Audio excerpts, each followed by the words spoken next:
ජාතික වශයෙන් ගොඩනැගුණු සංවිධාන විශාල ප්‍රමාණයක් විශාල අරගලයක නිරත වුණා මේ එක නීතියක් පිළිබඳ අදහස ජනගත කරමින් එය යථාර්ථයක් කර ගැනීම සඳහා ඒ අරගල සමය තුල ආණ්ඩු ගණනාවක් අපි දුටුවා රාජ්‍ය නායකයන් කීප දෙනෙක් අපිට මුණ ගැහුණා. නමුත් ඒ කිසිදු ආණ්ඩුවකට කිසිදු රාජ්‍ය නායකයෙකුට අවස්ථාවක් ලැබුණේ නැහැ. අවමතරමින් මේ සංකල්පය යථාර්ථයක් කරන්න අවශ්‍ය කරන මූලික පදනමක් දමන්න ඒ නායකකාරකාදීන්ට නොහැකි වුණා. අවසාන විග්‍රහයේදී අද වෙද්දී මේ රට තුල ජීවත් වන ජන කොටස් මහත් ආතතියෙන් පෙළෙන තැනට පත් වෙලා තියෙනවා. එක නීතියක් හරියට ක්‍රියාත්මක නොවීම තුළ සිංහල සමාජයට බලපාන කරුණු බෞද්ධයන්ට වෙනත් ආකාරයකට බලපාන කරුණු ඒ වගේම Hindu සමාජයට ඒ වගේම මෙරටේ සාම්ප්‍රදායික ස්වදේශික පාරම්පරික මුස්ලිම් සමාජයට බලපාන කරුණු ආදී වශයෙන් අපිට ඒවා ඉතා කෙටියෙන් විග්‍රහ කරගන්න පුළුවන්. මේ රට තුළ මේ කතා කරන මොහොතේ මෝදු වෙමින් තියෙන නොඑක ආකාරයේ මූලධර්මවාදී ආගමික අන්තවාදයන් විසින් රටේ ව්‍යවස්ථාපිත නීතියවත් මායිමකට නොගෙන ඒ ගැන කිසිදු තැකීමක් නොකොට සමාජය බෙදුම්වාදයකට ගෙනියමින් තියෙන අවස්ථාව. සමාජීය වශයෙන් විශාල බෙදුම්වාදයක් ඒ ගොඩනගලා ඉවරයි.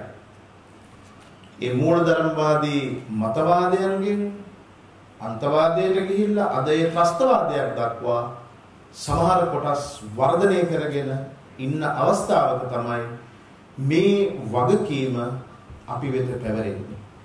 එතකොට මේක ඥානසාර හාමුදුරුවන්ට විතරක් බාර දීපු අපේ දෙවුර මත විතරක් පැටවෙච්ච රාජකාරියක් නෙවෙයි. ඒවකට ගොඩ නැගුණු සියලුම සංවිධාන, ජාතික සංවිධාන හැටියට ඒ වගේම දැනුගත් මහා ප්‍රඥයින් බොහෝ අවස්ථාවල මේ අරගලය තුල Tamanගේ සටහන් තබලා තියෙනවා. ඉතින් ඒ සියල්ල කැටි කරගෙන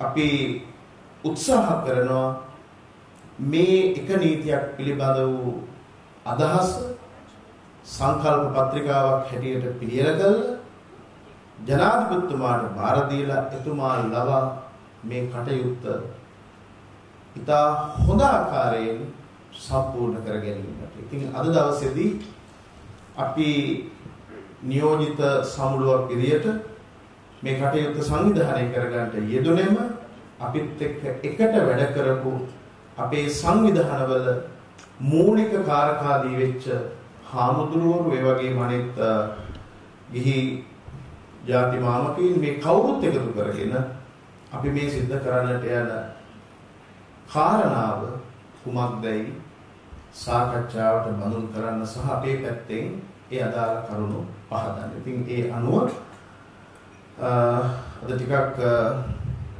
මගතොටේ ඇති වෙලා තියෙන යම් අපහසුතා එක්ක පොඩි කාලය කළමනාකරණය කර ගැනීම පිළිබඳ ගැටලුවක් ඇති වෙලා තියෙනවා. කොයි හැටි වෙතත් අපිට මේ කටයුත්ත ආරම්භ කරන්න තරම් අවශ්‍ය කරන වටපිටාව සකස් වෙලා තියෙනවා. අපි ඊටාම ගෞරවයෙන් ආරාධනා කෙරුවා මේ අවස්ථාවට වැඩම කරන්න කියලා අපේ රජවත්තේ වප්ප ගෞරවනීය මහා ස්වාමීන් වහන්සේට මේ ජාතික ව්‍යාපාරේ තාම බරපතල ලෙස කැපකිරීම කරපු ඒකට පූර්වයෙන් නායකත්වයේ දීපු අද දක්වා මේ මතය තුළ ඉඳගෙන ඒ සියලු කටයුතු වලට දායකත්වයේ දෙන අපේ වප්ප හඳුරන්ට ආරාධනා කළා. උන්වහන්සේ වැඩම කළා. වගේම රාවණ බලයේ අපේ ඉත්තයිකන්දේ සද්දාතිස්ස ගෞරවනීය හාමුදුරුවෝ උන්වහන්සේලාට අපි ආරාධනා කළා. ඒ වගේම මැඩිල්ලේ පඤ්ඤාලෝක හාමුදුරුවෝ, දේශෙන් ප්‍රවිමල හාමුදුරුවෝ සේම එහා කෙළවරේම වැඩ ඉන්නේ අපේ විතාරන්දනීය නන්ද ගෞරවනීය පඬිතු හාමුදුරුවෝ, අපේ බුදුවර සේනා සංවිධානයේ ජාතික සංවිධායක හාමුදුරුවෝ. උන්වහන්සේ ටිකක් මේ දවස්වල විවේකයෙන් ඉන්නේ. අපිට මේ කටයුතු අපේ දෙවොල මත පවරලා ඉදිරියට ඒ කටයුතු එකතු වෙයි. ඒ වගේම අනිත් බොහෝ ස්වාමීන් වහන්සේලා අපේ ධම්මවිනිත හාමුදුරුවෝ ආදී වශයෙන් විවාහ හාමුදුරුවෝ වැඩම වෙන මොන කාලය ගැන නම් කියන්න. ඉතින් අපි සියලු දෙනා වහන්සේගෙන් ඉල්ල හිටිනවා අපිට මේ පවරන තියෙන භාරදූර කාර්යය ජයග්‍රහණයෙන් කෙලවර කර ගැනීම සඳහා අපට වහන්සේලාගේ සහාය අවශ්‍යයි. අපිට ඉතාම කෙටි කාලයක් ලැබුණේ මාස 4ක වගේ කෙටි කාලයක් මේ සංකල්ප පත්‍රිකා නැත්නම් මේ යෝජනා ටික සකස් කළ ජනාධිපතිතුමාට බාර දෙන මාස 4යි තියෙන්නේ. ඉතින් මේ කාලය තුල අපි රටේ විශාල ප්‍රමාණයක් ප්‍රදේශ ආවරණය කරන්නට හැකියාව උදා කරගත්තා. මේ සම්පූර්ණයෙන් මුතුරු පළාත ආවරණය කෙරුවා.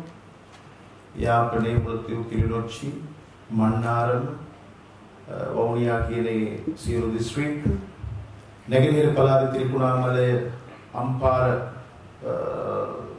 මඩකලපුව මේ දිස්ත්‍රික්ක ආවරණය කෙරුවා. ඌව පළාත, ඒ වගේම මධ්‍යම පළාත, බොහෝ පළාත් අපි ආවරණය කරලා ඉවරයි.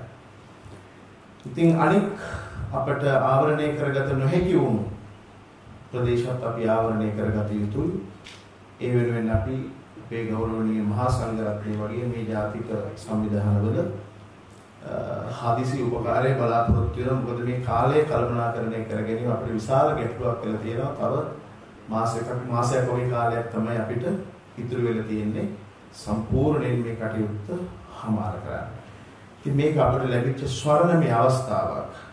අපිත් එක්ක දමිළ, මුස්ලිම් මේ කොයි කවුරු සැබෑ ලෙසම ජාතිකවාදීව හිතන, අපි හැමෝගෙම රට මේ රට කියලා හිතන, ඒ රටේ අපි හැමෝම එකට එක්සත්ව වාසය කළ යුතුයි කියන ඒ සහෝදර හැඟීම් ඇති විශාල ප්‍රමාණයක් ප්‍රජාව මේ කටයුත්තත් එක්ක අත්වල බැඳගෙන ඉන්නවා. අපිත් එක්ක එකතු වෙලා ඉන්නවා. ඉතින් අදත් ඒත් බොහෝ දෙනෙක් ඇවිල්ලා ඉන්නවා. Taman විඳින ගැටලු විශේෂයෙන් Taman මේ මොහොත වෙද්දී මුහුණ දෙන නරක නපුරු අත්දැකීම් එකම රටක් තුල අපේ හාමුදුරුවොත් එක්ක බෙදා ගන්න.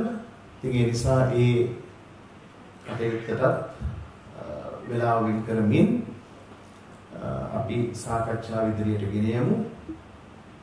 පළමුවෙන්ම අරමුණ පැහැදිලි කිරීමක් හැටියට මම මුලින් මතක් කළා වගේ මේ සංවිධානවල මේ හාමුදුරුවන්ට ඒ වගේම ගිහි ප්‍රජාවට මෙහි තියෙන වැදගත්කම පහදා දෙමින් මේ කටයුත්තට වඩාත් උද්වේගකර ලෙස තමන්ගේ ශක්තිය දානය කරන්නට තමන්ගේ සිතිවිලි පරම්පරාවන් ගොනු කරගන්න උවමනා පරිදි අපි අවශ්‍ය අත්දැකීම් සම්භාරය බෙදා ගැනීමක් තමයි මෙතෙන්දී කරන්නේ. ඉතින් ඊට పూర్වයෙන් අපේ වියතුන් කීප දෙනෙකුත් අවස්ථාවෝචිත අදහස් දක්වන්න බලාපොරොත්තු වෙනවා.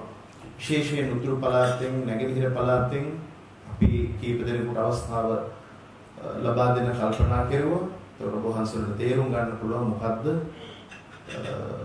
මේ සිද්ධ වෙන රට ඇතුලේ ඇයි එක නීතියක් වෙනුවෙන් අපි පෙළගැහිය යුත්තේ කියන ඒ අදහස වඩා හොඳින් වහන්සේලාට අවබෝධ කරගන්න හැකි වෙයි. එහෙනම් ඉදිරියට අපි කටයුතු පවත්වාගෙන යමු. හැම දිනකටම පුරවන්නේ සාරයි.